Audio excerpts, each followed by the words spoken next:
Shalom, everyone, from the Integral House of Israel.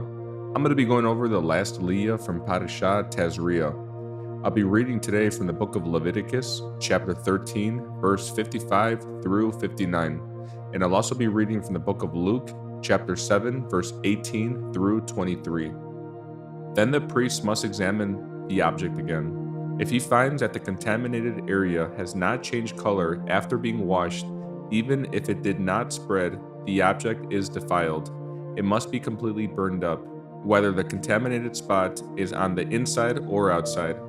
But if the priest examines it and finds that the contaminated area has faded after being washed, he must cut the spot from the clothing, the fabric, or the leather.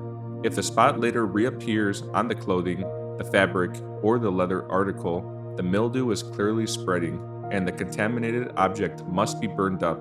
But if the spot disappears from the clothing, the fabric, or the leather article after it has been washed, it must be washed again. Then it will be ceremonially clean. These are the instructions for dealing with mildew that contaminates woolen or linen clothing or fabric or anything made of leather.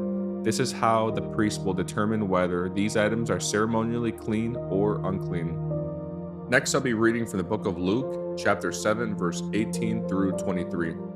The disciples of John the Baptist told John about everything Yeshua was doing. So John called for two of his disciples, and he sent them to the Lord to ask him, "Are you the Messiah we've been expecting, or should we keep looking for someone else?"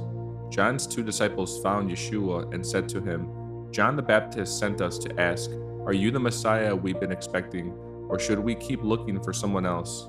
At that very time, Yeshua cured many people from their diseases, illnesses, and evil spirits, and he restored sight to many who were blind. Then he told John's disciples, "Go back to John and tell him what you have seen and heard. The blind see, the lame walk, those with leprosy are cured, the deaf hear, the dead are raised to life, and the good news is being preached to the poor." And he added, "God blesses those who do not fall away because of me."